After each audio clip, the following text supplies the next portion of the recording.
Okay, tell me when this is it back up like completely? Yeah, I got my. If I No, Yes. it's not yet. It's not fully up yet. Hold on, give it a few seconds. Okay, See. now it's fully back up. okay, so she did what is it? She did like for instance like Space Patrol Luca. She did again Fumika for the Automaster Owls. That was one of her. Isn't Mao Mao that one chick from the Yes, SO2 Dark? The summoner chick. I don't remember her name. well, she's a singer, so she also like kind of goes around doing her stuff, right?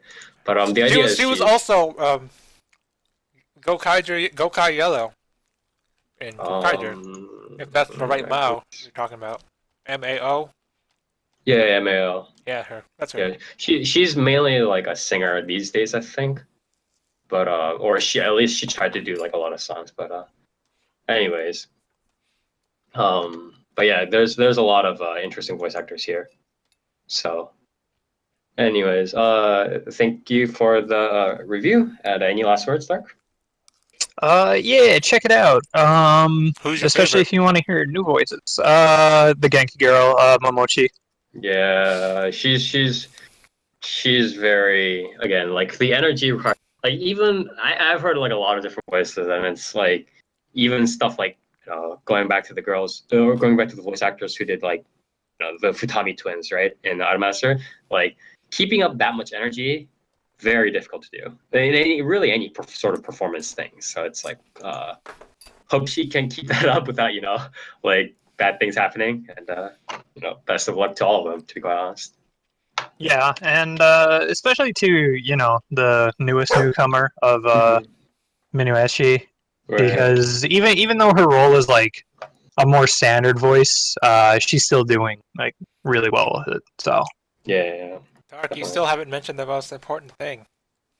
what's the most important thing? The slow start. Have a slow start. No. Thank you, Toast.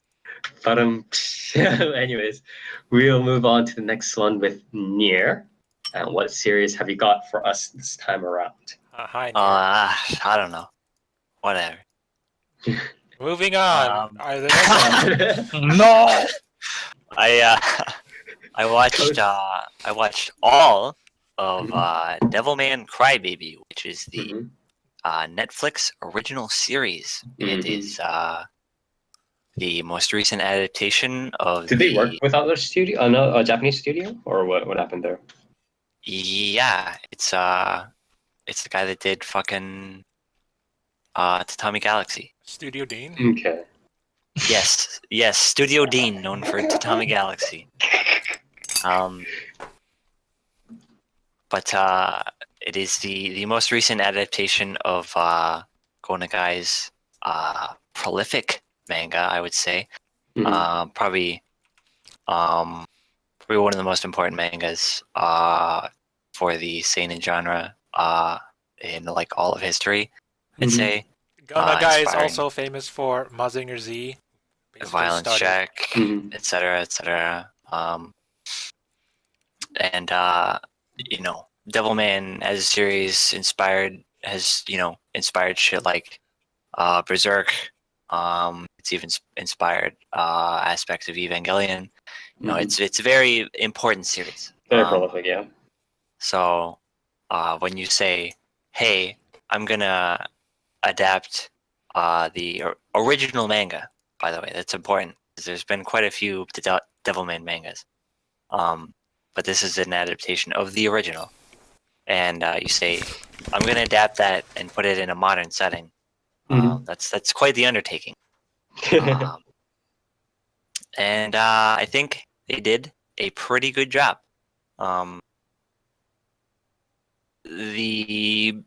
So Devilman is a series about a young man named Akira Fudo, who, with the help of his good pal Rio, becomes half human, half devil.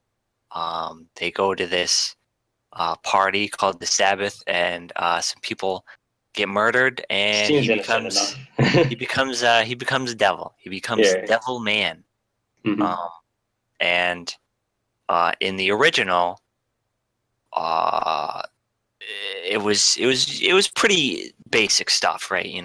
For as one would expect for a manga of the time. The setup is there. It's like, hey, devils exist. They're coming back, and you need to become the Devilman and fight the devil. So sort of this like more like an anti-hero-ish role. Yeah. Yeah. He's like Dante from Devil May Cry, except not as cool. Sure. And so the manga originally, it plays out pretty standard. Like Demon of the Week, he fights this water monster. He fights this turtle with like dead people that the demon has eaten. It's like their faces are on his shell and stuff, and they talk to him, and it's like, oh, like my woes in life and stuff. I didn't get to achieve whatever, Mm-hmm. and it's pretty typical stuff. But then all of a sudden, it starts going into the foolishness of mankind, and what it means to not what it means to be human, but kind of like like the idea of the human heart when faced with an unbeatable evil and stuff like that, and then just how humankind. What do you mean by unbeatable evil? Because I think depending on how that's sort of like shit, like a hopeless situation essentially, because they portray demons in the original manga like ish. Like, so I guess what I'm trying to say is like, is this sort of like a Job story kind of thing, or what's going on here? Sort of like like why do the good men get fucked over, or is it like more just like a sort of reaction in the time of despair kind of thing? The latter, I'd say, because the manga goes over they establish early on, they talk about the newfangled invention, the H-bomb and stuff. Mm-hmm. Whoa, what's that? And they go like, oh, demons wouldn't be able to stand up against humanity because we have such powerful weaponry. And then it goes, the demons then go, well, if we can't just beat them in a one-on-one fight, then we'll use humanity's own fear, and then they turn on themselves because demons can possess humans, and when you implant the idea that anybody around you could kill you at any moment, Mm-hmm. Everybody starts turning on each other. Yeah, it's like dog world. It's kind like of thing. Cold War. It explores that idea of what does humanity as a whole, it doesn't really explore what an individual would do. It goes into like humanity as a whole, like what happens when humanity can't trust itself. Mm-hmm. And then it leads to some not so good stuff happening. But but Devilman Crybaby is the new one. It takes the manga and it goes with it in a very different way. It explores much more of the protagonist, Akira Fudo, than the original manga did, because the original manga was kind of just like, okay, here's Devilman, he kills demons, he protects his friends. So it's sort of like how the like modern superhero movies are kind of doing compared to the old ones, right? It's like less of the action and more of the introspection. Yeah, it's a more it's definitely not a straight adaptation, of course, because something like Devilman's simplicity is very much a product of the times. You obviously have to expand on it quite a bit, in order to make it a series, and I think they did that quite well. They make a lot of changes. I mean, as sort of anti-hero, whatever, as the premise is. Do you think? Okay, well, I obviously think it's better, but do you think it was necessary? Like, could they have done like a very sort of like flashy, like old, like harken back to old times, like Devilman, and still have succeeded, or do you think it needed this sort of like more realistic spin? I think they very much could have. I think if they just were like, here's this gritty Devilman series, and here's these flashy battles where he's fighting demons and there's blood and guts and gritty realism and shit. I'm sure a lot of people would have watched that. Mhm. But obviously, when you have the director of Tatami Galaxy, You're not gonna get that, you're not going to get that. or at least not just that. Yeah. Yeah, there's very much it very much goes into like the gritty underside of like the underworld of I guess daily life. The dirty Mhm. underside. Drugs and partying and stuff like that. But yeah, it's not just a big fucking slugfest between Devilman and a bunch of demons. In fact, a lot of the fights and stuff that were in the manga are kind of skimmed over in place of more character interaction and just what it like what the fight against demons takes like the toll it takes on the characters and Akira Okay. Fudo himself. And it's a much more interesting series than just here's Devilman. Here's He's fighting a stuff. bunch of Yeah, shit. Exactly. Now humans are bad people too, and then the world's going to shit. Yeah, Um, exactly. That obviously still happens in the series because it's an adaptation that's got to happen. Mhm. Devilman's not a series with a good ending. It doesn't have a happy ending for anybody involved, really. But Spoiler alert. yeah. But It is for the demons. For a while, this show had me going like, oh, maybe they'll do a different ending than the manga did. Maybe things won't turn out so bad. And then my fucking kneecaps exploded and the show shit in my mouth, and I was like, wow, I'm fucking sad now. But yeah, but it's not like angst porn, right? Or is it like how much of it? It's like is it like angst porn? I mean, I think there's a time and a place for some, but it's like again the problem is whether that's the focus, right? Yeah, of course. There is definitely a good deal of it in the series. Okay, it's Devilman, right? It's fucking Yeah. I mean, the name itself already, like you what do you expect from the guy that made shit like fucking Violence Jack, right? Yeah. This series just has that innately in it. It definitely picks up more on it near the end because near the end all the like everything's coming to a head and it's like people are freaking out and demons are attacking and shit and people are dying and it's like oh, who's gonna make it and who's not and shit. And it's definitely there's definitely quite a bit of angst there, but I don't think It's like reasonable. I don't think it's just pushed on you. I don't think it's so far that you're like, this is silly, Okay. Because Devilman's very much the original Devilman. It's very hard to take seriously, especially in this day and age when you're reading the dialogue. It's like like come on, that's fucking one of the corniest things I've ever read, right? But obviously, back then that was Right. That was interesting stuff to read, right? Yeah. It was more escapism back then, anyways, right? Yeah, but I think this series does a very good job of taking something like that and making it more grounded, but also keeping it within the tone of the series in general. Okay. Yeah, I think it's a really, really good because it's hard for me to say it's a really good adaptation because it does so much on its own, right? That it changed a lot of things, right? Yeah, it changes quite a bit. It changes the origin story of some characters. It changes like who some characters are in general, right? Like in the original, there's an arc where this little girl comes and visits Akira Fudo, and she's like,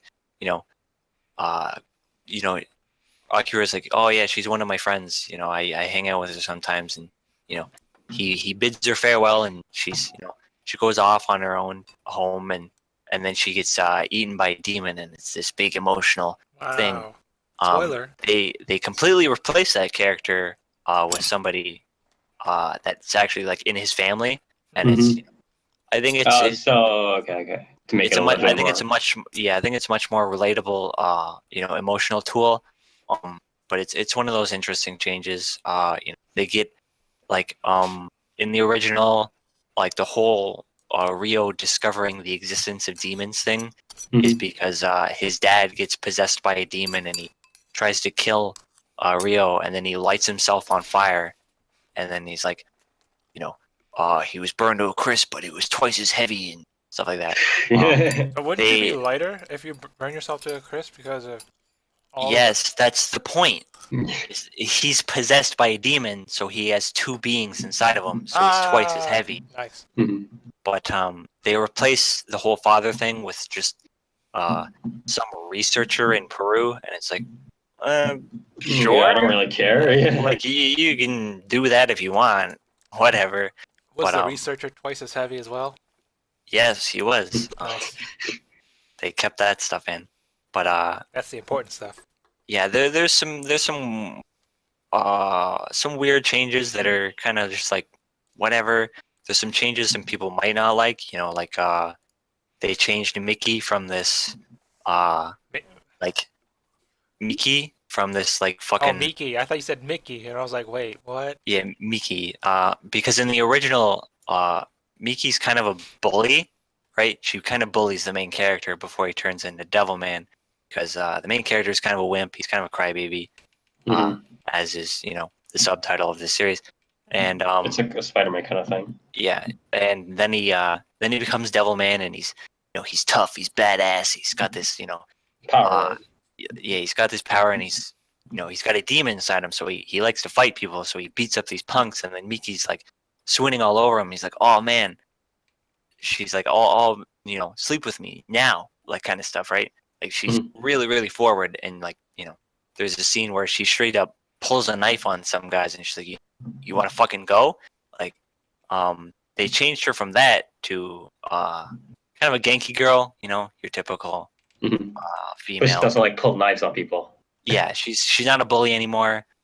She's not willing to fight people. She's not fucking That's like kind of jumping all over. She's not jumping all over the main character's dick. It's quite a big character change. So they just pretty much like removed like that almost entire part. Yeah, but I mean, within the context of the story, it makes sense because if you had a character like that be the female lead, it would be like what this character is really out of place in this story, right? Yeah. So there's some changes some people might not like, but I think overall it works out. Okay. Do you think that these changes were for the better? Because it sounds like they modernized it. Well, that's the point of modernizing, right? Like you changed it. Well, I guess what Chris is asking you is like, do these changes for like more modern audiences? Do you think it fits with I guess the rest of Devilman? Is I guess what he's asking. But then you kind of also said like before it was like you couldn't. It was having Devilman just as is not wasn't very sustainable. I guess in a sense, right? What kind of phones do they have? Are they using like those really bricky phones or iPhones? Oh, Toast! This does not take place in the 70s, right? It doesn't take place during the Cold War. This takes place in modern times. I mean, what do you think Go Nagai knew about, like, at least flip phones back in whenever this was made? No, you had to modernize at some point, man. I'm not sure what you're trying to say. What kind of I don't think the show using? was made in like the 19 whatever Toast. Well, like what do you Do they have email and Twitter in Devilman World? Yes, this is a modern day series. In All fact, right, they literally talk about Devilman the TV show in this show. They didn't have TV back then. I gotcha. They did though. They actually did have. But, all right. Anyways, any I guess last words, or was there something? One more thing you want to point out here? I mean, I kind of want to talk about the visuals. Go ahead. Yeah. Okay. Yeah. Because having the director of Tatami Galaxy, that's sort of a big deal. Mhm. This shows as I said before, this show is a Netflix original, right? Mhm. So I'm not sure how big the budget is or how big the budget they got was.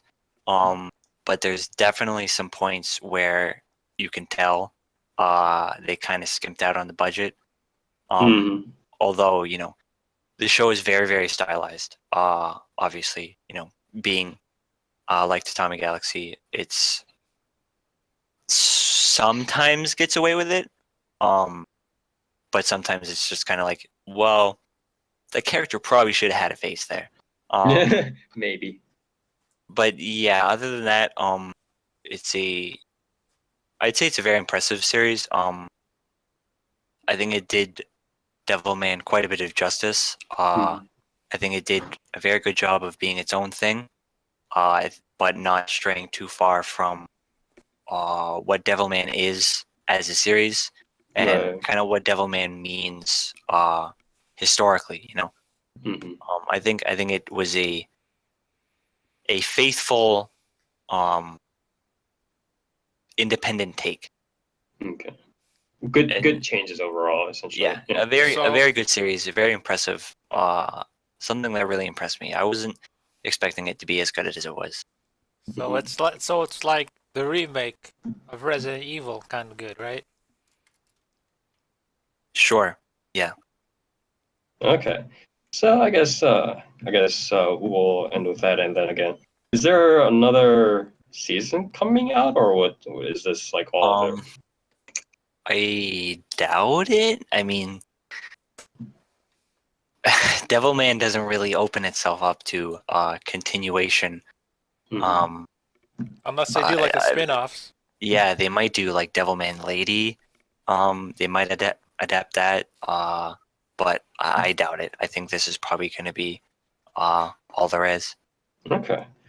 For those of you viewers out there who haven't seen it yet and do want to watch it, it is available on Netflix. It's like essentially described as an ONA series in a 10-pack, right? They've already released all 10, right? Yes. And you can again find it on Netflix or wherever, right? And yeah, Or again, Blu-rays and DVDs are sold. Not really. yeah. But yeah, you can find it there, so you can kind of check it out. The good thing is that they did release it as per kind of like Netflix style, all 10 episodes at once, so you can kind of blitz through them instead of having to wait week per week. But yeah. Anyways, thank you very much, Nier, for helping cover Devilman with us. And I guess from here we'll move on to Toast, Cardcaptor Sakura. Hello. Yep. It is Start us off. I. The man himself Yes. in the flesh. I mean, how much do you guys know about Cardcaptors? Y'all watch the English opening with, I think, the Nope. black lady singing? I have never seen No. a single episode of Cardcaptor. I know of it, but I have not watched it. How no. about you, Nier? No. I watched the original. There, I there, don't that's know. good enough. Cardcaptor Sakura Clear Card is actually the sequel to the 1990s hit anime. Mhm. Takes place 2 years after the end of Cardcaptor Sakura, where she's now a middle school student. And if I had to compare it to something, it's like the Nonoha A's of Nonoha. That's pretty good. The end. Okay. All right. All right, good talk, man. You said Is there? So what are the changes? Like you said, new characters. It is. Set, I lied. I believe was it's- lying to you. Okay. I lied to you. there is- Anyway, it's made by Madhouse, the same studios who did the previous Cardcaptor Sakura, and they brought back all the voice actors for it. So they're getting their money's worth. Okay. Visually, it's very bright, I guess. It looks nice. well, it's much more Looks shoujo now, right? I Art guess. style wise? it's not a reboot, right? It's like set in the Oh. same universe, but it's like 2 different years timeline. directly after. It's a Okay, so tried it's and true timeline set sequel. after. So Yeah. after, if you guys know the original Cardcaptor Sakura, she found this magic cloud book, and then she opened it, and all the cards flew out, and she was like, "Oh no!"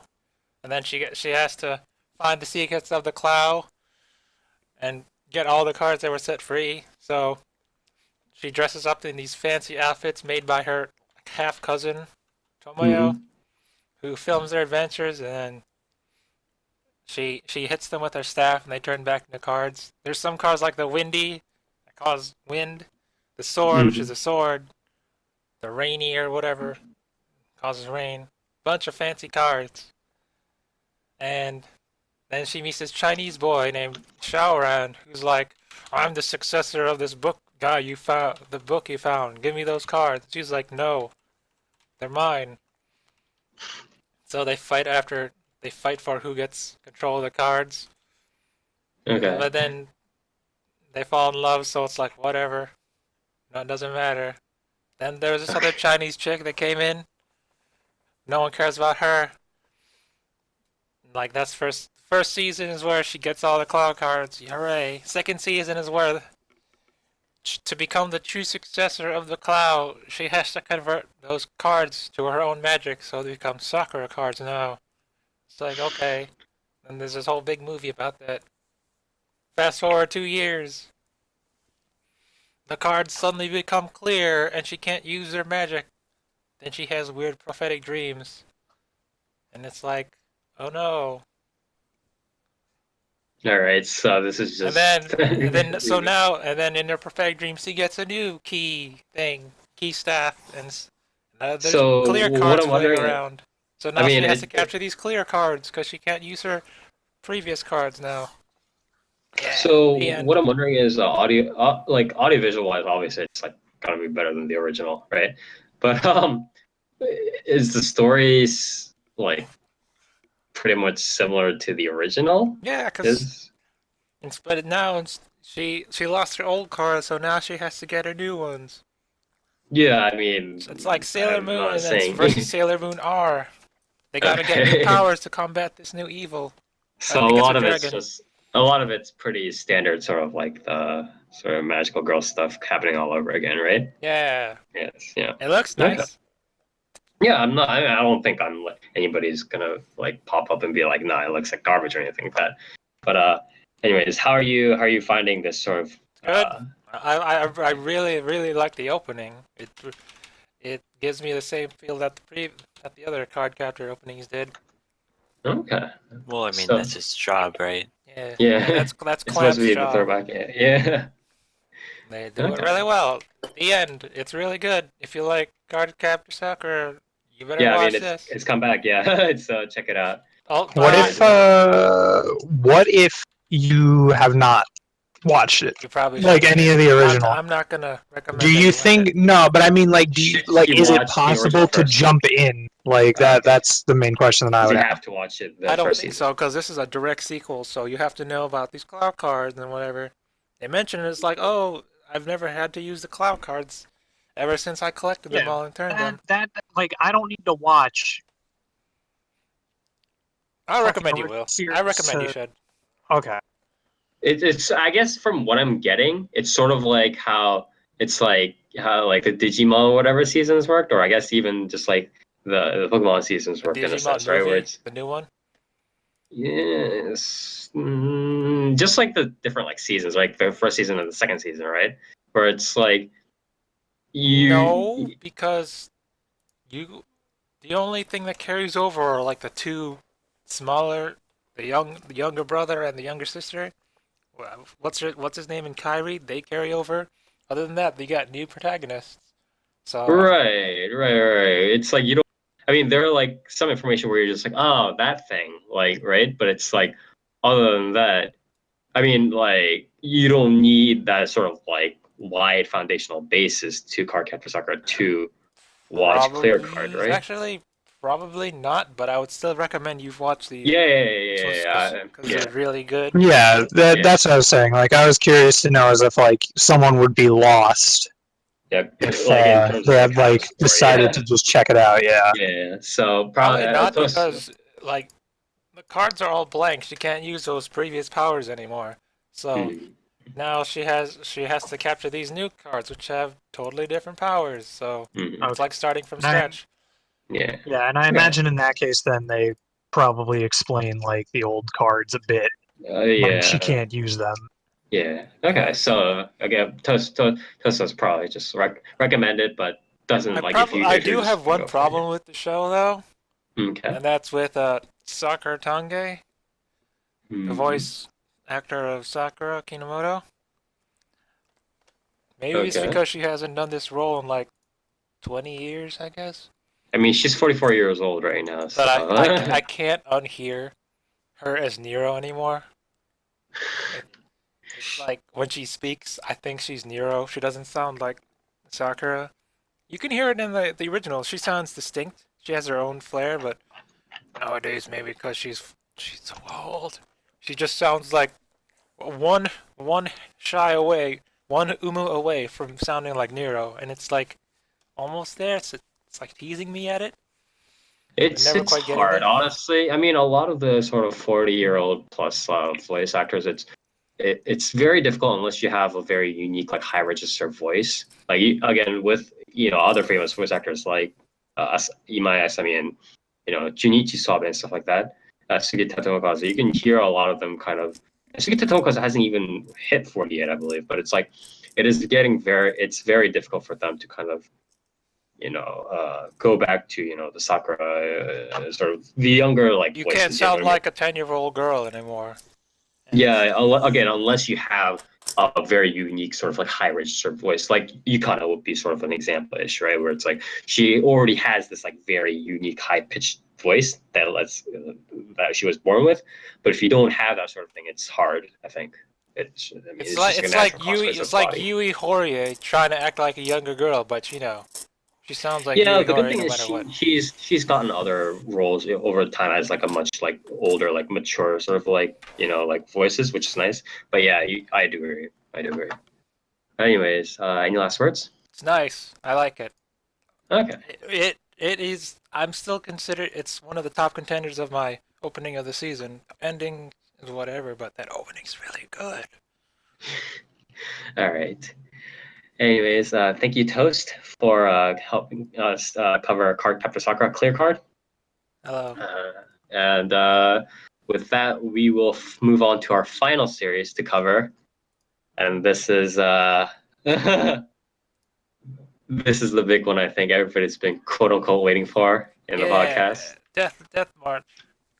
Yeah, that's right. It is a series done by Kamikaze Doga Studio, who has not done a full series before. They've only really done one shot / OVAs before. And openings. Yes, and openings. They are now doing a full series, 12 series based off a Yonkoma manga. You may have heard of this name before. It's called Pop Team Epic. It's also not technically a full. We'll get into that. Yeah. So the quick premise: two high school girls, the short and the exceptionally quick to anger Popko, and the tall and the much more calm Pipimi, do insane things and swear like sailors in this absurdist comedy filled with references and meta humor. So it is supposed to be a comedy-focused series. It is a shit News post. to me. Come tell me. And again, as I said at the beginning, Dark and I did a live reaction that will be published soon on both our site and across social media. So of episode 1 of Pop Team Epic, so please do check that out when you have the time. But I think everybody in here has at least watched episode 1 by now. Just anybody. I don't want to talk about it really. I like it. Okay, what do you like about it, Toast? I like the memes and There- the jokes. Aren't any There's of either of those two things. Neither of those two things are featured in this fucking series. How would you know, Fucking Dark? liar. I don't know whether Yeah. I'm laughing or crying right now. I'll have you know, Dark. And one of the 4 strips, they were like, if Pop Team Epic turns into an anime, who would you want to be voiced as? And they specifically listed Masashi Ebra and Toast. Otsuka. That is neither Toast. a meme nor a joke. There's no I punchline reiterate there. my statement. The That is not punchline a is joke. that it came true. That is There's a no- meta reference, if anything. Yeah, There's it's no a reference at punchline. best. The punchline is that they said paid it. A They lot of money. succeeded. They succeeded. Is that There's the fucking joke. Wow, great. And they were like, okay, let's pay for these guys. And they're like, all right, we'll do it. I'm That's like gonna not be a crying joke. for this. Toast, I could get them to voice something if I had money. That's not comedy. Are you sure? Yeah, I'm pretty fucking positive. What about So- what about the japes that they had leading up to this, where they were originally announcing this as Hoshiro Girl Drop, which is some sort of idol series. Isn't that just supposed to be poking fun at the standard manga stuff? No, Is because that I heard that they're actually making an anthology of Hoshiro Girl Drop. okay? Why? Why not? I mean, either way, though, like... Okay, we should probably, like, Like actually, structure this a little bit better. yeah. Okay, so the start. Okay, so I do still want to get beginning impressions because I think the beginning impressions are what's important to lead into sort of a more detailed conversation. But Dark, what's your impression of this thing? Okay. Seriously, like, I legit and I don't really know how to put this. I think you probably put it better too. When I describe how much I fucking hate this series and how nothing it is, I'm not coming from a place of like I'm not trying to be like overly I don't even know the phrase. Yeah, I'm not like trying to be facetious. I'm not trying to be overly like It's like you're not criticizing it. Like you're not saying it's nothing because it's bad. It's literally nothing. Sort of. Yeah, well, not only that, I'm not saying it's nothing just to like shit on people who like it. Even though I will shit on people who like it, but that's not the only reason why I say this. I'm not coming from in the same place that I go like, oh, Sword Art Online is fucking bad, and people who like it are dumb. Like it's very different. Like this is so nothing and so like bad because of the nothing that I don't really know where to start with it, to be honest. It's I like, mean, if neither you. you want me to explain it? I'll explain it because you. No, that's not what I mean, Toast. That's not what I mean. It's not. Dark just doesn't. It's like, where do we even start with this? Like nothing. All right, I'll start. Is getting it. It's, I guess you could compare it to like the Robot Chicken of anime, where it's just a bunch of sketches, 4 common sketches, one after the other. Except that each of these sketches are actually made by several different studios.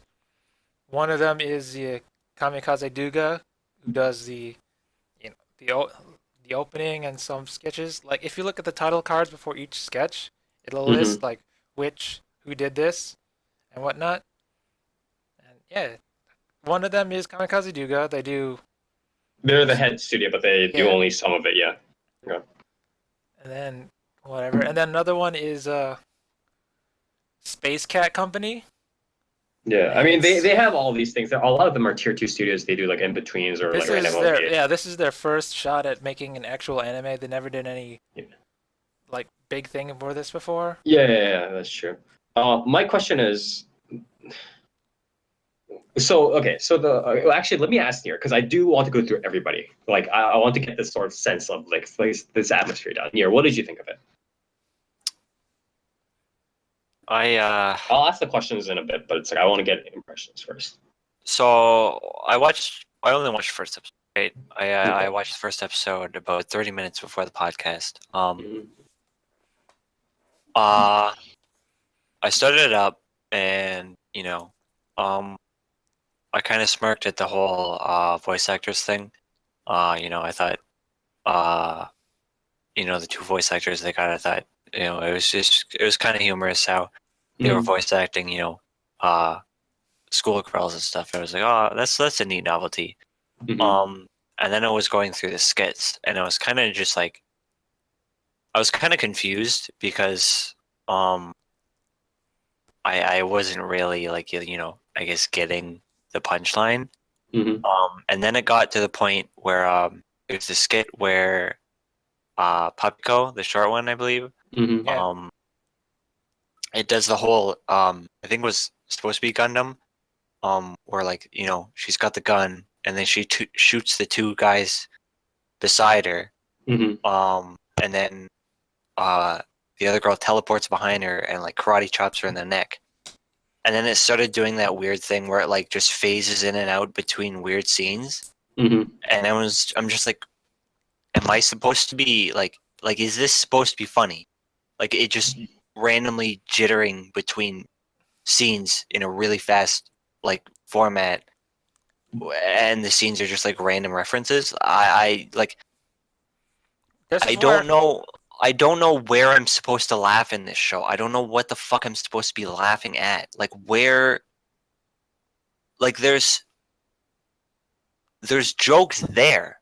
I can see them, but it's like not telling them. Like it's starting the joke, and then it I just don't think it's even stops. I don't think it's even telling the joke. I was actually screaming at dark similar things as you were during the live reaction, where it's like I'm just like I don't know what's going on because it's like Yeah, there's a I point where don't. there's actually nothing going on. Like there's shit flashing They're on just saying screen. stuff. It's like Jackson Pollock. yeah, Okay, this is where I said it's like Robot Chicken, where it's just constant sketches one That's after the not other. true. Yeah, That's but not true, though. Robot Chicken has like a setup and a punchline.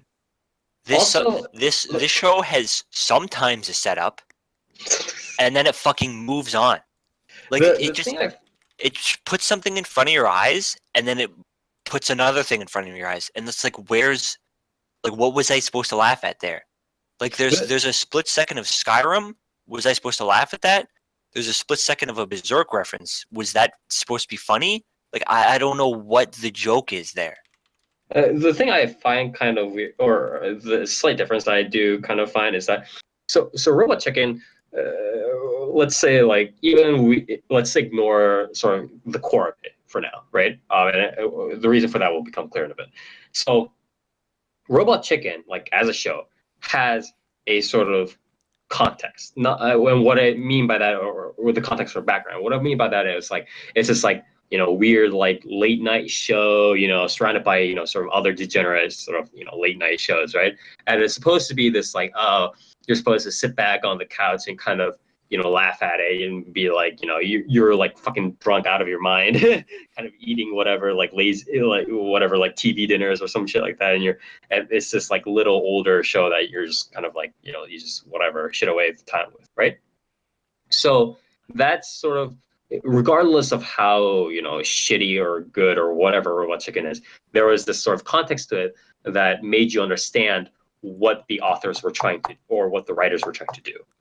I don't. There not only is this series very incoherent, there's not enough sort of context around it to back it up, because it's not in the same sort of like degenerate like, oh, you're supposed to be like it's a drunk 3 a.m. like Taco Bell sort of show.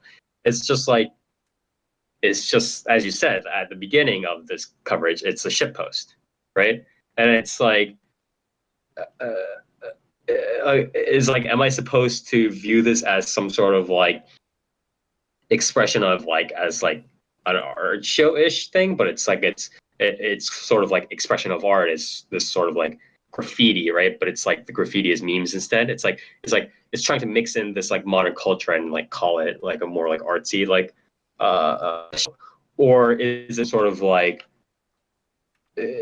it's trying to deliver some sort of strange humor that I don't get, and it's very like it's not very coherent in both its message, and there's no real implied context around it.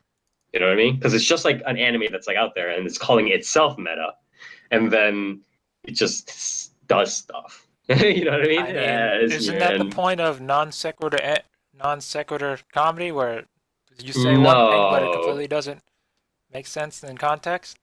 Because that's how the whole manga is. No, because there's no context to begin with. Yeah. There's nothing. That's literally how the entire manga is set up. It's just this one thing on this one page, and then something completely different on the other page. There's no coherent story. The only thing that's like static throughout this is just the two characters, and that's it. That's how it is. No, the way Nausicaa still has to have an initial build-up and like a joke running, but then the punchline you get is surreal, or it's like it just kind of like, oh, what? Like so again, it would be, or a softer version of it would be very unexpected, but that's more going into deadpan, right? So it's like the idea will be just like, again, a softer version will be something like, it would be sort of like what happens near the end of the watermelon skit with Nichijou, or what happens sort of, near the end of what happens in like the coffee scenes in Nichijou or something like that, right? Where it's like there's this sort of build-up going on, and there's this like regular joke going on and this build-up, but then something sort of wacky happens or something unexpected happens. It's not just kind of throwing stuff at the wall, sort of WarioWare style, right, or Wario Party or whatever it is style, right? And that's the main thing, where it's like it's just kind of showing stuff. It's showing that the team kind of has memes in their mind or whatever, but they're not showing that they have this creative. They're not showing that they have the creative juices to create, jokes and humor from it. You know what I mean? That's sort of a problem I find with this show. So that's sort of my view of it. But again, a lot of this seems pretty popular. I'm not as well versed on the Twitter memes born from this. So if you guys want to cover that also, Dark Near Toast. I like how the second episode had completely different voice actors from the first one. Once again, that is not a joke. They paid people to be there. I mean, that can be a running gag, but like, I don't know. Oh, like, we also have to mention that one episode of Pop Team Epic is actually like on repeat. One part, 13 episodes. So the show takes up a 20-minute time slot on Japanese television, but the episode is technically about 10 minutes long. But then after the 10 minutes is over, they repeat the same episode, but it's different voice actors. I mean, I think there could be value there if the skits, were good. I think so in the second episode they actually played, like, they did something different with that. And in the second episode, there's this badly drawn skit about a hero and his summoner friend summons the two main characters, and then they do gags and stuff. And then there's this cutscene to them, the voice actors in the studio, like bullying the producer about like, what am I supposed to say in here? You wrote in the script, do ad lib, and then they beat up the producer. And then like when they repeat it again in the second part, it's two completely different voice actors, and they do a completely different ad lib. Pretty good. I mean, that's fine, but like, what else are they gonna do with that? Like, are they gonna interview the voice actors every episode? Like, I don't know. It seems like a weird gimmick for such a out of focus show. I think the problem was that they tried to. Are you trying to find focus in Pop Team Epic? That's like the first problem you guys I would like having. jokes should have a focus. Yes, there should be. I mean, anything should have a focus. I mean, it's like saying like, some hobo like walks up to the podium and starts like garbling, like says random things, and then you're like, did you not appreciate, like, was there not value in that speech? Well, no. Like, even if there might have been a sentence that could have made sense, like, the idea was it's so incoherent, it doesn't matter, right? That's sort of the issue. Is also, I think it's how what the writers tried to do versus what it could have been, maybe, where it was like if the writers were just like, this is some sort of like some sort of like fancy art kind of thing, like postmodernism, or some sort of like weird like cultural reference like art kind of thing, like some Sundance Festival shit, like then maybe I would have been like, okay, you guys are trying something that's like way out there, but I can kind of see it, maybe. But they were clearly trying to do some sort of like, I mean, I guess like everybody kind of describes it as some sort of like absurdist comedy thing, right? And it kind of fails in the comedy sense. I don't know what else to say. It kind of fails in the comedy sense. It just like, it's just not good. And like, it's kind of sad when the best skit, for instance, in episode 1, as I told Dark, is just that Your Name Is skit, right? Where it's like they try to set it up, and it's like, they have pretty much everything set up. They have the audio visuals, reference set up. They have the music in the background with the acoustic guitar that sounds like, Radwimps, stuff like that. And then the short girl is like, no, I'm me, or whatever, right? Like that, right? And then it just, the skit ends. So it's like, even at that part, it's like they had an okay build-up, I guess, compared to the other ones. And then they just kill the punchline. I'm just like, okay, is this your best try at anything? And again, it's just very, in my opinion, it's very low effort, honestly. It's very low effort. It's like, you can have all the audio visuals in the world. It can be the fucking baby born between, UBW, Gainax, Sunrise, JC, Staff, PA Works, Kyoani. It could be all of that. It wouldn't matter, really, because the idea is that it's just the story, and the idea of it is so incoherent that I just don't really care for the series. It also doesn't have any of those things either, so... See, Toast, the thing you just linked with, like, the bicycle and then the bicycle thing, that's a punchline. There's a joke there. Like, nothing that I watched in that episode 1 had anything remotely similar to that. Like, you see what I'm saying, right? I think you're trying too hard to find comedy.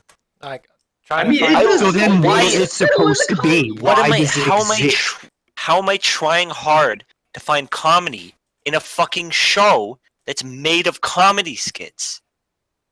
Like, am I just supposed to watch this and, like, fucking drool out of my fucking nose? Like, what? Like, what is there to do? Like, where, if I'm not looking for comedy in the comedy show, what value is there in this? Am I supposed to just fucking scoff at the absurdity? Am I supposed to just roll my eyes and be like, oh, all right, I just wasted 20 fucking minutes of my life. So like, I think what am I supposed to do? I think an important thing to do right now is, obviously, we're going to start rolling on repeat. We've kind of established more or less what the series has. And I think the bigger question, we know that the writers wrote this, whatever this may be. I think the important thing now is to talk about, not even talk about what the writers could have done, because we've not only done this right now, but we've also done this in previous sort of podcasts. But the idea is to understand the community reaction to it and how we got to this sort of interesting point. Because although this sort of thing exists, we wouldn't have gotten like an anime adaptation and so on if it wasn't for, I guess, some sort of strange community interest for this thing, right? I would assume. So what I'm wondering is, how did we get here? And what can we do to, I guess, retain sanity is what I want to say. You remember that Chen honk honk meme? Started from there. The what? Okay. That's the same guy. What? You don't know. What'd you even say? The Chen meme don't where even- she just honks her horn and everything? It's the same guy who did this. I don't know what Yeah, you're talking but about. that- like, people did stuff with that on their own, right? Like, they made that into something. Like, that image alone wasn't like, haha, funny. Like, it was just Chen honking her horn. and then yeah, that's the made biggest that thing. into a It's meme. like people have to do something with it to make things funny, right? It's like the simplest example of that would be observational humor, right? It's like there is something we do every day in our lives, and then the observational humorist, points out weird things about it, and it becomes funny, right? But again, this show, okay, so we're repeating ourselves, but the idea is what you guys told me that this thing is like really popular in the community. Is it is it really popular in the Japan too? What's happening here? Is it mainly like a Western like meme thing? What's going on? I don't know. So I don't know about Japan, but like, I mean, this is relatively popular over here. Yeah. okay, so is it more popular than like Umaru or something like that?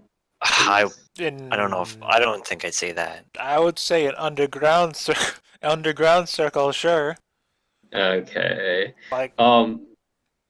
So it's like a sort of like a dirtier version of. I mean, I don't know, less incoherent version of. I guess. It's certainly not as mainstream as Umaru, but um in the circles that uh knew about Pop Team Epic before the anime, it was quite popular. Like you link a Pop Team Epic picture anywhere on 4chan, Oh my god. most people will know what it is, right? Right. It's pretty recognizable most places on the internet. It's not it's not like anywhere. Uh, I don't think it's just gonna reach like Twitter meme status like fucking Umaru did. I don't think people are gonna be linking Pop Team Epic pictures and be like, All day, yeah. haha, that's so me. Because Yeah. there's not really Pop Team Epic's humor, at least for the comic. It's not really like anything relatable. It It's is just things happening, or it is on the absurdity, of it. It's the characters being wacky or saying wacky things, or sometimes it's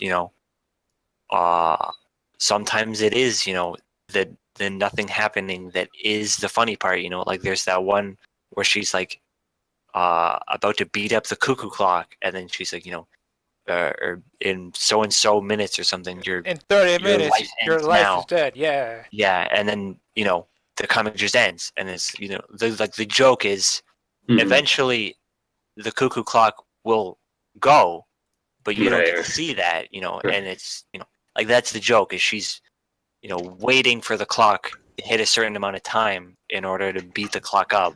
It's but wacky. you don't get to see it, right? It's sort of like it's wacky. You don't get to see it, but the implication is there. Yeah, it's like the fucking like JoJo like meme thing, right? It's like I think I don't think the show is doing the best job at translating that. I don't know. Maybe it's just shooting through the skits too fast, or maybe it's just I don't know. Definitely one problem. It's weird. I just feel like a lot of the humor. I think a lot of the humor is just lost in the show. I think the authors are just doing. I mean, I think honestly, from what it seems like, just the general writing, I think the authors are just doing a poor job of balancing between what they want in terms of being a unique, absurdist sort of like art form, and it being a humorous thing. Because again, humor, like doing a comedy routine or whatever, a show, something like that, is honestly quite different from doing a unique sort of absurdist, like this Dadaist Jackson Pollock just put shit on the screen or put shit on the floor or whatever, and just I guess except in this point, it's not pain, it's just memes or shit posting or whatever, right? It is very different from that, and they're not doing a very good job of balancing. And I guess they want to shoot it for it to be a more comedic kind of thing. I'm guessing because that's the description from most places, right? And I guess that also would attract more people than just calling it some sort of like art show, right? But again, it doesn't seem like they're doing a very good job of balancing that. from what it looks like. I do wish that I had been warned about this being a more artsy show like that before I came in. But I mean, I don't even know if you're like. Do you think you're giving it way too much credit? I'm not saying Like, it's the you best. think these are just whatever. like? I'm not saying that their triad, absurdist, whatever, is great. I'm saying that they are trying for this and this like balance. But their major fault, out of whatever many faults that this show may have, is that they are doing a poor job of selling and balancing the product. You know what I mean? It's like if you ask somebody and you're like, okay, let's say I just don't know about Pop Team Epic, and I ask somebody, hey, what's the show about? And they say, because they saw in the description, or they're rolled into the community or whatever, they're memers. They're like, hey man, it's a fucking silly good comedy show. And then I see it and I get fucking my back blown out by this show, right?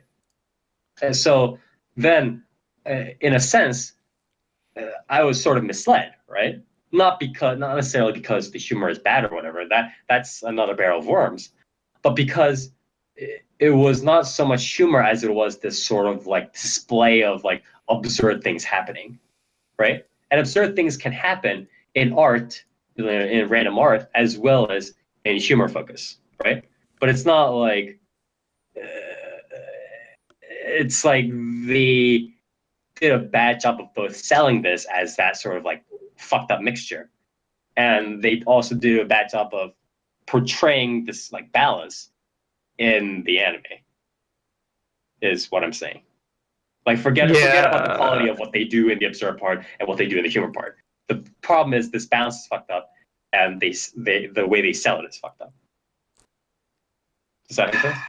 Yeah, I mean, it makes sense. It's just that, like, I don't know, the whole I pretty much agree with everything you said. It's just that I genuinely, and I do mean this in the rudest way possible, don't want to give these people any credit, that much credit of thought, of human fucking consciousness.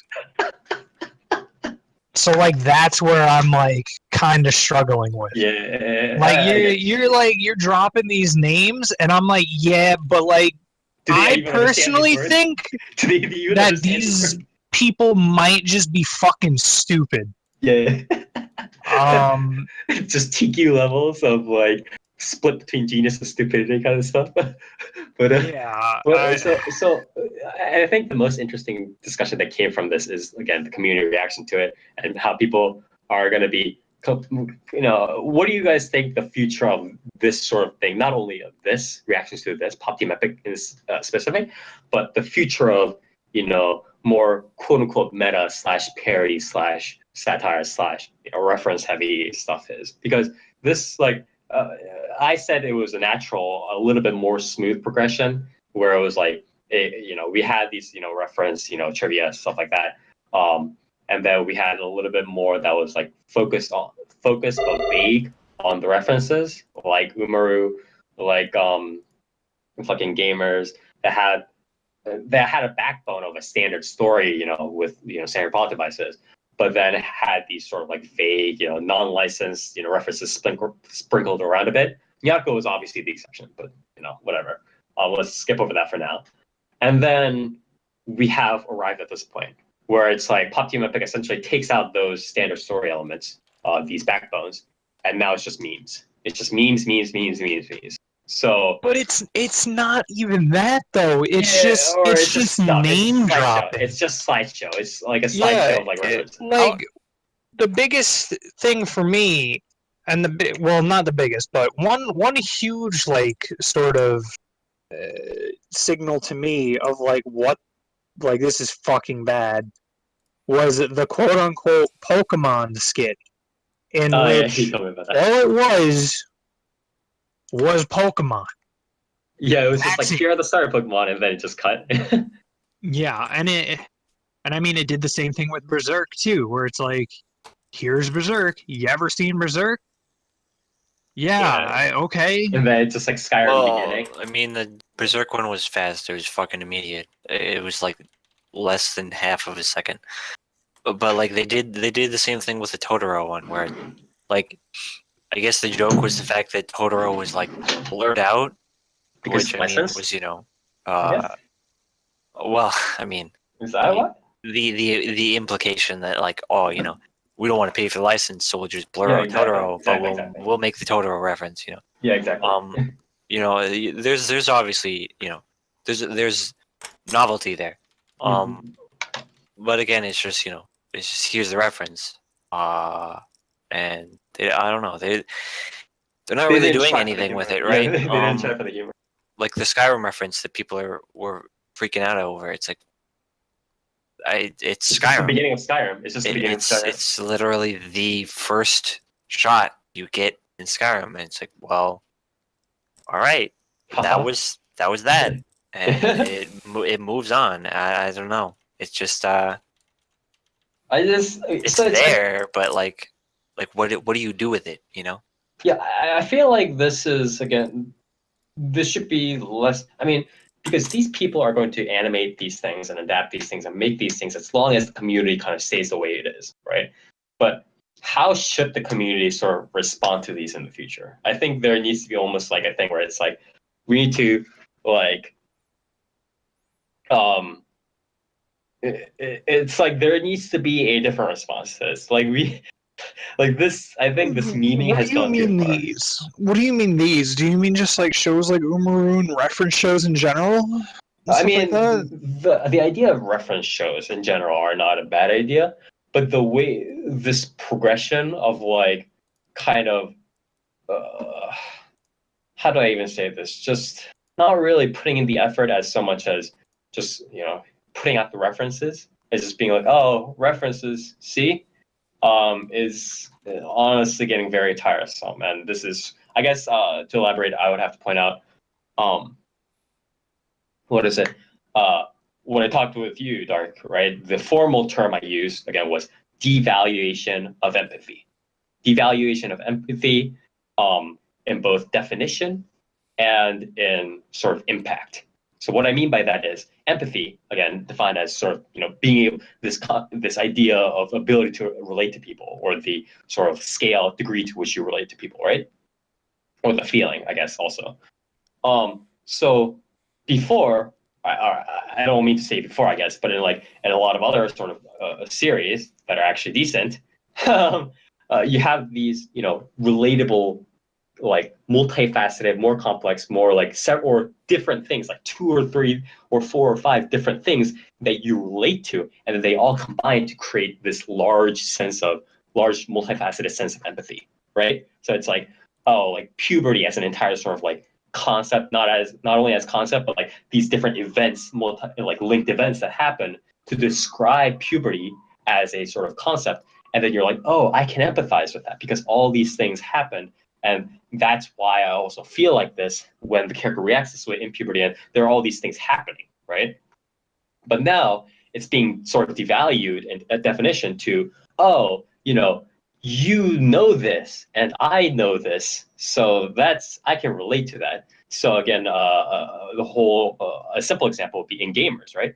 It's like the two Keita or whatever, the MC, and like one of the other like harem girls. Plays a game with him, right? And it's like Mario Kart, but it's not even Mario Kart. It's just like a kart racing game.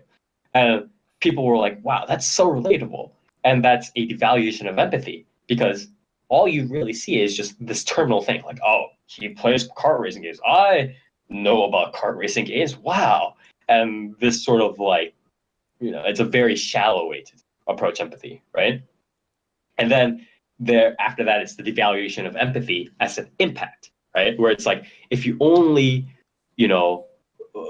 have that sort of terminal relationship, right? It's like the analogy I made before this podcast was seeing somebody at the mall who wears the same shirt as you, right? You get this moment of like euphoria, right? It's like, oh man, he's a bro. Like he's wearing the same shirt as I do. Haha, that's funny, kind of thing. You get this like one moment of euphoria, but then it's not nearly as impactful, or like it doesn't really do anything for you beyond that very like short moment of euphoria. It's not like, say, I don't know, having a significant other or like living with somebody who shares these moments or does things with you, right? There's a difference between seeing somebody who's wearing like I love camping shirt, or like I love New York or whatever, right? Versus going to New York with your friends or with your family, right? That's a completely different like level of things. So this devaluation of empathy is really, I think, fucking things up, like fucking a potentially good thing up. Like the article was a good thing. Gamers and Umaru honestly are not good things. And it's being fucked up by this, like, oh, you're wearing the same shirt as me. I relate to that, or I'm a gamer too. I can relate to that, just by like seeing names on the screen, which really bothers me, honestly. Like, I mean, what do you guys think of that? I know I've like monologued a bit too much, but what do you guys think of this idea? I mean, I don't really know where else to go with that. I mean, it kind of summed up like everything, really. Like if you were in the t-shirt situation, it's like, yeah, you might like make like a quick like joke about it or something. Nier actually made an extension of that analogy, right? What was it? It was like the Rick and Morty thing. Their Pickle Rick thing. Yeah. You want me to say that again? I guess. I mean, again, it's like the community is kind of going with this, is what you implied with that analogy, right? Yeah, I mean, I essentially said like, the t-shirt humor thing is essentially like the point where it devolves into the guy with the Pickle Rick shirt sees a guy with the Rick and Morty hat. He runs up to him, screams fucking Pickle Rick at the top of his lungs, embarrassing everybody around him and him himself, and then he like laughs at the top of his lungs and comes back and bro fists you, and you're like, why do I hang out with you ever? Why does this dude exist like this? It's very, I feel like the community needs to start having a different reaction, or at least I'm not sure if I want to say necessarily higher standards, because that's like sort of inaccurate, but it's very like the way we're going is very low effort. Let's just say that it's very low effort. I really don't appreciate it. But well, I mean, it's certainly something to be worried about, because I mean, when a writer can just go and put references into his humor for like fucking like just low effort, immediate, like it's not like he's doing stuff with it. He's just it's just immediate approval for no effort at all. It's like, well, I know this thing exists, so I just put it into my writing. Yeah, and I get people to fucking laugh, like, it's free fucking money. On a larger scale, it's a degradation of quality in writing. Like, it's. I sort of understand where this like thing is coming from, though, or sort of, because it's like the idea is that not only is empathy, but it's like, how is it? It's like. It's a verification. It's like a consolidation of like your values, like, oh, they exist in like other people kind of stuff, where it's like, for instance, it's like, let's say it's like the same thing where it's like fucking who was the guy who was talking about Love Live girls again on Twitter? Oh, William Shatner. Yeah, William Shatner. Yeah. It's like, why were people just like exploding over William Shatner? It wasn't just because he was chatting with people. It's like he knows fucking Love Live, like I do too. It's like amplified by the fact that it's on the grand stage, right? So it's like Pop Team Epic is sort of like this like verification of that. I mean, it wasn't even just that though. It was like, like it was like, oh my god, William Shatner's talking about Love Live. Mm-hmm. But then it went even further to where he was like talking about. Okay? But I was saying. No, I know, but I'm saying like I think it's like not just on the same level. It's like the reason why the William Shatner thing was pretty good was because it took the next step where it actually started a conversation about war. Yeah, exactly. It wasn't just William Shatner going like, "Yo, Love Live," and then gone. Yeah, exactly. It was like he started talking about the characters. Yeah. He started talking about I mean, he He essentially started started. like banter. He essentially started waifu wars. Yeah, Right? he like bantered in Waifu Wars. That was so Yeah, fucking like funny. the humor there is that you have this fucking like iconic celebrity Yeah, like doing fucking waifu wars out of Yeah, nowhere. exactly. It's like The what is contrast was what is happening? Yeah, Um, exactly. But yeah, I know I get what you're saying with like the initial value, like Yeah. that immediate like, oh, the thing I like, Yeah. this person likes too, and Or this no, person's for fucking famous. Yeah, exactly. It's been verified on the big stage. Like it's not just me. It's like it's on the big stage now. Like it's it's sort of like the whole like esports kind of thing, right? Esports on ESPN kind of thing, right? So I get that people can get euphoria from that. I get people can get this empathy light sort of euphoria from that. But I do wish that maybe we would start asking for a little bit more, just a little bit more. But anyways, we've I think tread on this topic for more than it was necessary. But Remind Show me. fucking sucks dick. I like it. Just I like it because I don't expect too much from it, like you guys apparently did. that's not expect. I mean- I expect something when I fucking spend 20 minutes toast. I don't expect nothing. Is expecting a laugh expecting too much from a comedy series? Yeah, I don't understand why you're saying like you guys have high standards. I watched anime Guitarius. Yeah. That's not high standards to hit like that level of reference humor in any way, shape, or form. Like that's not a high standard. That's not a high bar to set at all. From an objective standpoint, walking up to someone and being like, and like someone's like, "Hey, I want to have a conversation about Pokemon." Saying more than like, "Hey, yo, Pokemon, there's like the red one, right? And the green one and the blue one." You can expect a little bit more than that out of a conversation when you walk up to someone and say that. It's like, how's the weather? And then the conversation. Be like, how's the weather? Well, the sky exists. It's like, thanks, man. Fucking good conversation. Good even small talk. I just again, I don't want to sound condescending. It's just silly. You're just supposed to go along for the ride. I just with Pop Team Epic, I just have no idea what the ride is supposed to be. Like even from the perspective of like what the author is. Like even if I'm supposed to take it as is or like just like do it from your own perspective, it just seems incoherent to me. And then people will presumably tell me that you just don't get it. But if they're telling me that I don't get it, there's an it to get, right? So what is this it? That's the problem. Like, what is this it? So that's sort of what I'm bugged out about. It's absurdist humor, man. You just don't get it It because is there's not. not I mean, I just don't no. get it. Yeah. Oh, Toast, I do get Yeah, it. he's I just get it. Like I liked I relatively liked the Are You Mad skits. They were decent. That's what like stuff like that was in the webcomic. I just don't think this anime translates that very well. Like I think it rapid fires between the skits to the point where it's like there's no time to even like remotely analyze what you just watched before it's like here's this another thing. It's like, well, okay, I don't know what I'm watching at this point. Like it's just blasting images in front of your face, and it gets to the point where it's like, well, why am I watching this?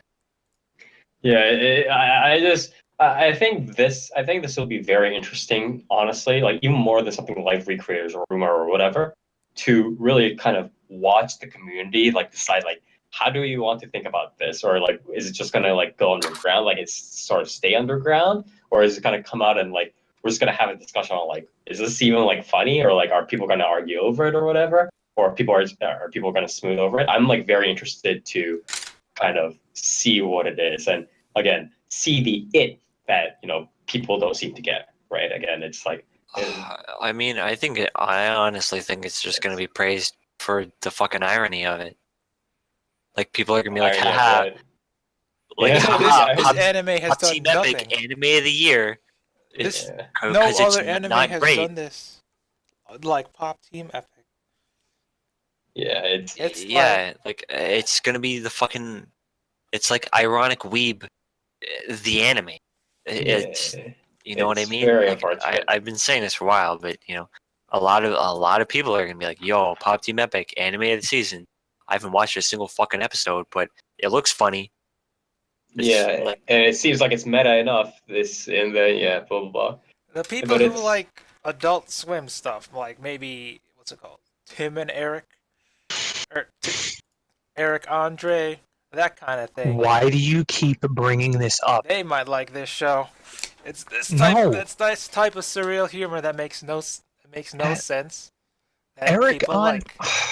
Are we really gonna have to have like a fucking conversation about this? Go ahead. I mean, Eric Andre's absurdist humor is like something absurd happens, and then everybody kind of stops and lets that settle in, right? Like something wacky or stupid happens, like some guy walks in with his fucking dick hanging out of his pants, and they're having a casual conversation, and the joke is that his dick's hanging out, and they're having a casual conversation, right?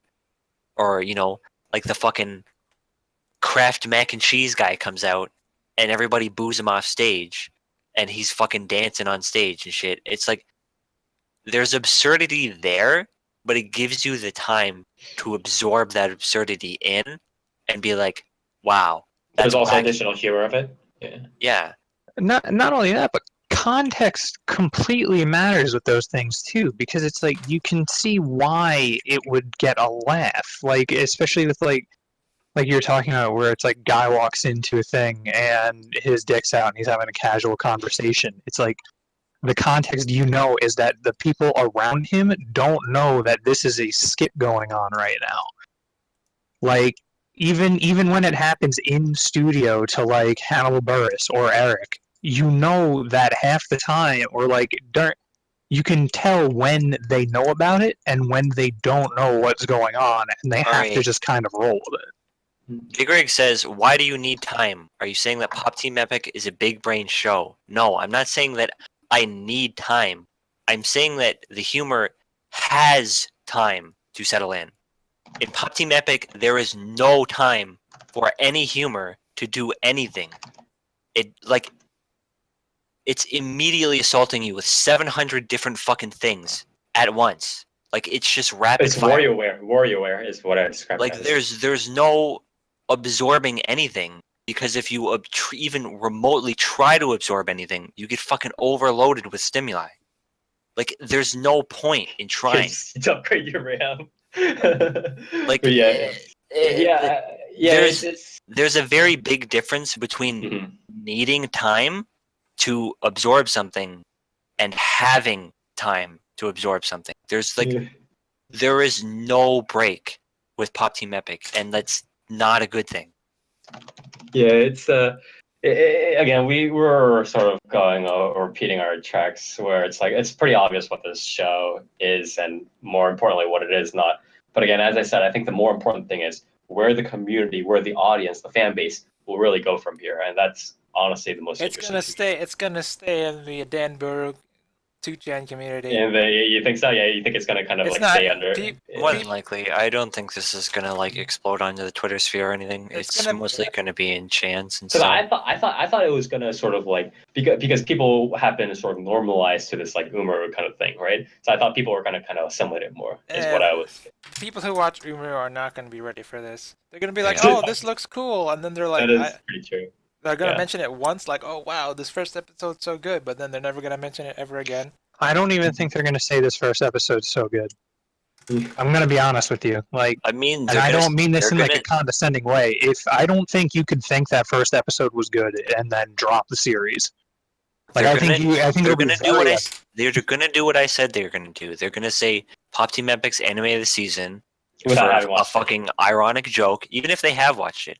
They're gonna make the ironic joke, They're gonna drop the series, and that's gonna be it. I I don't know. The people that stick with the show, they've read the webcomic, they really like the webcomic, and they're happy with the way the anime's turned out. I like the webcomic. I'm not really very happy with the way the anime is doing the skits. Toast is, it's just the way you want to take it in, I guess. I don't like it. My Anyways, favorite segments are the Bob Team Epic. It's like apparently they do children's comedy or kids shows and weird commercials. It's good. I like it. Yeah. Anyways, Session has correctly pointed out the interesting irony of us I warned you. this for way too long. Yeah. Let me go up and coach you. Where is this? I mean, to be fair, half of that was from Toast saying you're looking too hard for shit.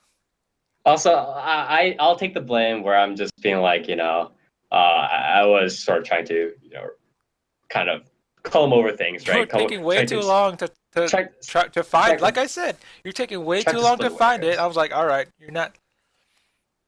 It was mostly you talking. I was taking a long while to split hairs when at the end of the day we need to kind of watch and see. But anyways, if you do want to check it out, it should be available on all the interwebs. Even if you don't want to see it, it'll probably be available somewhere on the internet forums or on Twitter or wherever, on random social media stuff. So you'll find it sooner or later, right? So that's that. We'll move on to the news. Anyways, there's actually not that much news this time around, like for real, in the past 2 weeks. ANN has done this like weird your name community like circle jerk, like talking about all these like percent ratings, TV percent ratings. It's been really popular. Apparently on TV, when it aired on TV, it was like even more popular than the sort of same time airings of like Frozen and Shin Godzilla, right? So that was that. Unfortunately, on the other side, what was it? The Online Film Critics Society or whatever it was. In this corner of the world, which was the story about the, I guess it was World War II, right? World War II, like stuff, romance sort of stuff, historical anime film, which is, I still want to really, really see it. I actually really need to see it. But it was nominated for the Best Animated Feature category, but it lost to Coco, so very unfortunate for it. But anyways, most of the news for this week is people news. So a couple of things. A lot of Love Life stuff. I'm not sure why, but there's a lot of Love Life stuff for some reason. So the first piece of news is that people news is that Yurika Kubo, or Kubo Yurika, who's a voice actress that debuted as Hanae Koizumi, like the Rice Girl in Love Live, has quit her agency, Claire Voice, and is going freelance. I guess she became big enough with the role she's doing and the money she's made. I mean, she's a Love Life voice actress, so she's probably made enough money. The second one is voice actor Susuko Mimori, who is another Love Live voice actor who debuted as I believe she did Umi, the archer, like serious like girl, the Chiyohei ripoff. Essentially, everybody knows her as in Love Live, is dating Kazuchika Okada, who is a pro wrestler, like one of the most famous pro wrestlers in Japan, essentially. So they have apparently been dating or whatever. It was actually pretty funny because I was reading through the Japanese Twitter like replies to like news and stuff like that. And you know how like a lot of them, like when they see like idol news like this, they're all like, fucking betrayal, like the worst thing ever, like I'm gonna fucking hate this, like all this like very extreme stuff. For this one, I think it was probably because she was dating Kazuchika Okada, who is pretty like like alpha male kind of stuff. A lot of the comments are pretty subdued. They're really so like like, is this like a Beauty and the Beast kind of pairing, right? Whatever. But it's like a lot of them were just like, oh man, he looks strong. Like I bet it was very quiet. It's like it's like if talk shit, you'll get hit. Yeah. It's like I'm trying to think of a famous like famous singer to compare this to. It's like what if one of those famous girl singers that I don't really care to name was dating The Rock. That would be a and pretty then big like deal. yeah. I Yeah, don't the know. Japanese netizens are a little bit more like ferocious on that Logan part. Paul dating The Rock, I guess. Logan Paul did. That should be the name of this episode. Logan Paul dating The Rock. I don't know. Didn't he make a song? He counts. About dating The Rock? No, I don't think. I think you're thinking of Jake Paul, and it's every day, bro. Yeah, sure, Jake Paul. That's his brother. Yes. Anyways, but yeah, a very interesting for a reason. The third piece of person news. What is it? Oh, okay. So Yokoyama Hidehiko has been a 32-year-old unemployed man from Shizuoka Prefecture's Kikugawa City, has been arrested by police on Wednesday for allegedly sending a threatening email to voice actress Ayana Taketatsu Ayana. Shout out to Ayana Taketatsu, who voiced Pete Pumi in episode 2 of Pop Team Epic. Yeah. According to the police, the suspect sent Taketatsu a message that said, "You've been so full of yourself lately, I'll never forgive you. It ticked me off if I do nothing, die, die, die, blah, blah." The suspect is a former leader of Taketatsu's fan club. But yeah. What did she do? Wow, it's almost like idols just kind of sometimes get these things because Is it Japanese because idol fans are crazy. Is it because he mistook her for Kana Hanazawa? It's like what is it? Perfect Blue in real life. Yeah. Oh, yeah. But yeah, very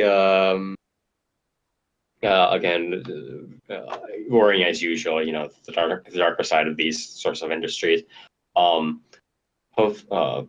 Hopefully, you know, Taketatsu Ayana stays safe, and again, for the people who are, you know, getting married or dating or whatever, going out or, you know, freelancing, those Love Live actresses, best of luck in their future endeavors. So yeah, It's always the former leader of fan clubs. It's like, formerly is always it. I mean, they're crazy people for a reason. They're leaders of, you know, voice actor fan clubs and stuff like that. But yeah, anyways, that was it for the news. Again, pretty short. And we'll go with shoutouts and callouts. The first shoutouts and callouts of the new year, in fact. Again, for those of you who do not know what it is, each person gets one shoutout and one callout. A shoutout is something you know, you want to flatter, praise, give 10 out of 10, and it can be one thing, whether it's you know, anime, a person, thing, body of water, anything, concept. Pop Team Epic. Yeah, sure. And then a call out is exactly the opposite. Something you want to flame, insult, rant over, give -1 out of 10, whatever, and it can be anything you want. Again, each person gets one shout out and one call. I guess I'll start. Fucking my shout out. Let's see this. I feel like I had a shout out here. Do you want someone else to go? No, I have this. My shout out is actually to the my shout out is actually to the artist behind the popular mobile game Idolmaster Cinderella Girl Starlight Sage, because one of the artists actually drew so there's this like sadist like archetype girl named Tokiko Zaisen. Did you pull her? No. Let me finish the story. So she's like a sadist thing, right? And she recently got this, you know, ultra rarity card, like high rarity card, right? That showed her getting, you know, her feet pedicured, right? Wow. There's one thing. The artist drew both of her feet as right feet.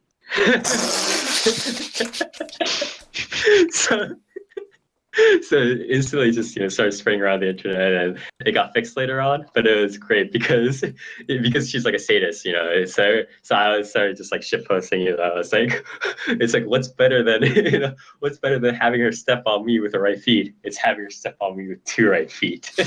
But yeah, great times. thanks for the artists for giving us a laugh of the new year, and good way to start off, honestly. 2 right feet for any idols. Great stuff. Fetishists everywhere shed a tear. Yeah. please give her extra legs so she can step on me more times with the right feet. But yeah, that was pretty good. My call out honestly has to be to the people behind Pop Team Epic. Like, it's more than the fact that they kind of just did whatever. It's the fact that while they worked to gather stuff, like whether it was these interviews or doing these like surreal whatever, they didn't work to really do the humor part well. And that's what I kind of don't understand. Again, if they sold it as an almost purely absurdist kind of thing, then I would sort of understand it's like a more like quote unquote artsy kind of thing, whether it was high quality or not. But it tries to sell itself as a humor, and it pretty much in the humor aspect, it more or less sells itself to the lowest common denominator, and it doesn't even do that as successfully. Again, I've honestly been an ardent defender of sophomore humor, of juvenile humor. I'm okay with juvenile humor. Is that why you like Nichijou? And yeah, I disagree. I disagree with the now former, or I guess deceased, movie critic Roger Ebert, when he was out there insulting sophomore humor. Right, he was just like, this sort of juvenile humor has less value than political humor. Blah blah. I disagree. I think juvenile humor has its place, and if you like it, you like it. But there's a difference between having humor and not having humor, and this just no effort, just does whatever, just it's not actual real humor. So call it to the people behind Pop Team Epic. And you mean the several studios behind Pop Team Epic? Yes, the several studios. But yeah.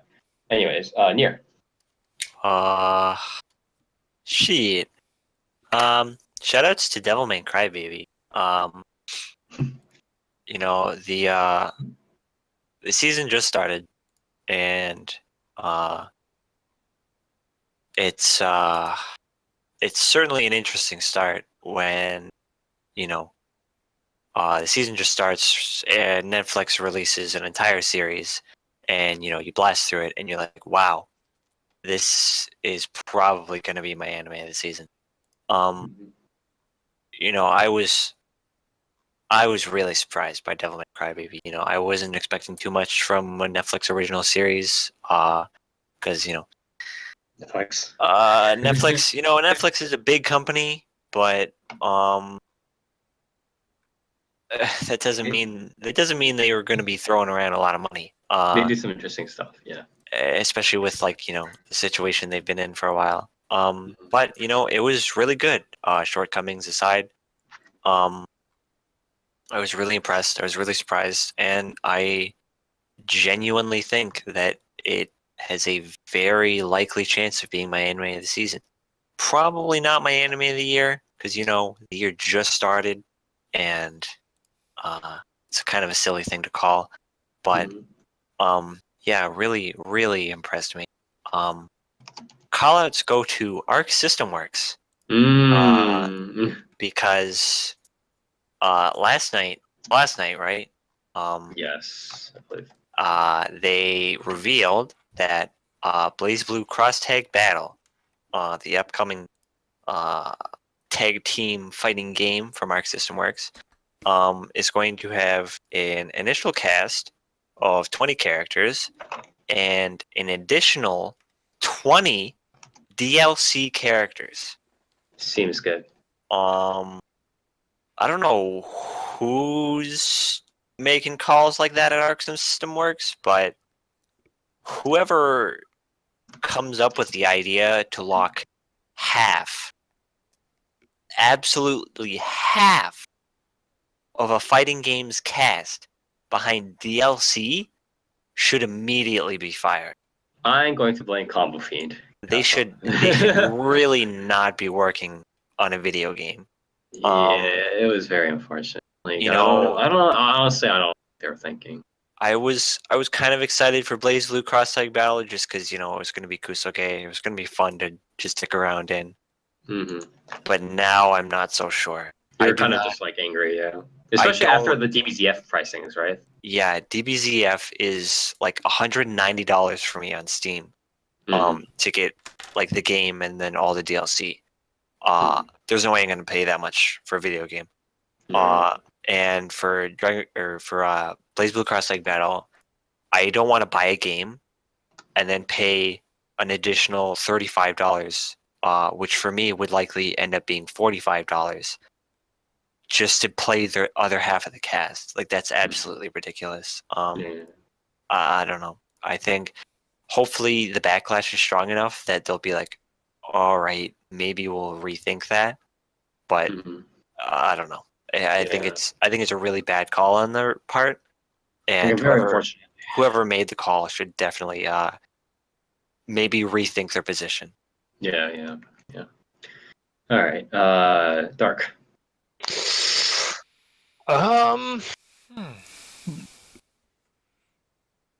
I don't know, man. You want to can think call I don't know about what it? to call. I don't know what to shout out. You want to think about it, and I'll go. I can go. Yeah, you go first. My shout out is to Crunchyroll. Crunchyroll is releasing Cardcaptor Sakura, the sealed card, which is the second movie in select theaters on January 31st, February 3rd, and February 4th. And I just bought tickets like right now. Okay. I remember what my call out is. Apparently, it's the same theater that I watched the Blade Works in as well. So I expect cosplayers who wants to watch it. All right. And my call out. That'll be- Oh Yeah, yeah, what's your my call out is that I have to wait. How many days? Wait for what? 2 more weeks for UFO Table to start hitting the streets. I gotta wait 2 more weeks for MEF Family Gohan stuff and Last Encore. Oh, Okay. Yeah, I want to watch those.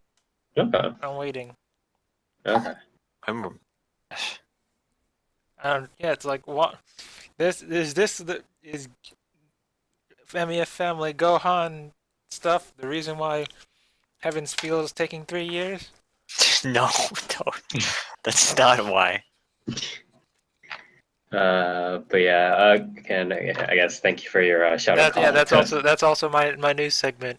If you want to watch Cardcaptor's movie select theaters, you also get a limited edition postcard. Nice. Okay. That's I'm pretty assuming it's only in America, right? Yes. Of course. good. Oh, all right. Anyways, thank you for your shout out call out, and with that, we are done with the first podcast. No, we're not. No, we're not. Wow. Stop. Fucking Sorry. Yes, Dark. This Hashtag man. oppressed. Yeah. Sorry. Because I keep. I started the podcast oppressed. Finished Sorry, it oppressed. because I always leave toast for last. That's why I kept Why always thinking it leave was me the for end. last? Because that's always the order we go in. And it used to be Nier going first, and then I figured I should give Nier a break, so I went first, and then it was like me, Nier, Dark, and then you went before Dark this time, and then I was just like, oh, we ended, right? But so anyways, I'm Don't very worry, sorry. Dark. I appreciate your shoutouts and callouts. Go ahead. Last but not least, Dark. Okay, so I still don't really know what to shout out, but I'll come up with something in like 10 seconds. But my call out's going to be to Crunchyroll because they're still shit, and they'll always prove that they're shit. And it's fun because, Toast just shouted them out, but guess what? They can't even sub fucking Pop Team Epic correctly. They did a really fun thing in which in the first 10 minutes of Pop Team Epic episode 1, there was like a skit that had French in it. Oh, they didn't And sub that part? They didn't sub it the at all. French. Maybe they don't know French. No, because then Even in if they the didn't second know no, hold on. In the second half of the episode, that same exact skit had Japanese subs in it. So also, by the way, the studio behind that forgot to sub the first fucking half in English, or not even in English. They just forgot to put in the Japanese subs in the first half too. So that was really interesting. And then Crunchyroll subbed those in English in the second half. So they were too fucking neglectful, or just stupid, Lazy. to Yeah. go back and just drag and drop those English subs that they put in the second half in the first half. Or maybe that was their plan all along. That was their memes. Yeah, right. Maybe that was Crunchyroll's plan all along. Maybe I mean, they they could have should. just contracted somebody that knew French, but Yeah. They didn't even need to. Yeah. They had it in the second half. I mean, there were many was deleted. there. if they wanted to sub the interview with like the French animator guy, then yeah, they did need to. Oh, that, yeah. Wait, I no, mean- that was subbed in the second half too. Was it really? Yeah, that was subbed in Japanese in the second half as well. Dark. It's like that one image that I keep popping up. The one that's like on the feed right now.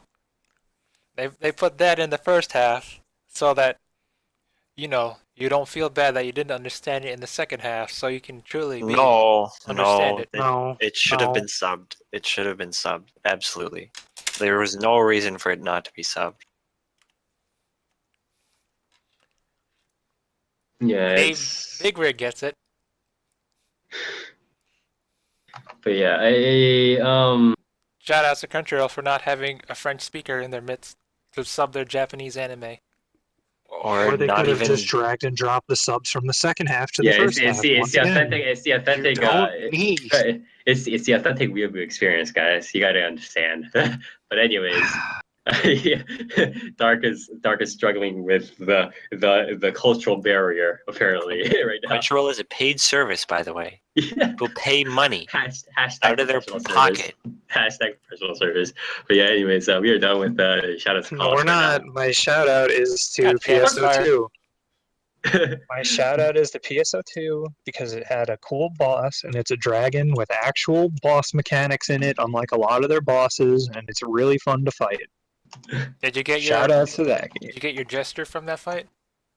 I don't know what that is. Talk to the title counter lady. She'll give you the Laconium sword gesture. Oh, the lobby action? Yeah, I got that. All right. Yeah, Nier, when are you gonna play PSO2? when it's not 70 fucking gigs.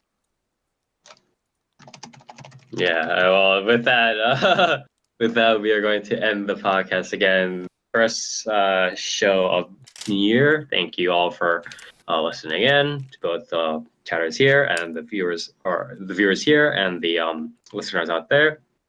Thank you to the co-hosts, of course, as per usual, Dark Near Toast for joining me, and let's have a productive year going forward. Again, busy winter season, but I'm sure we can make it as we usually do.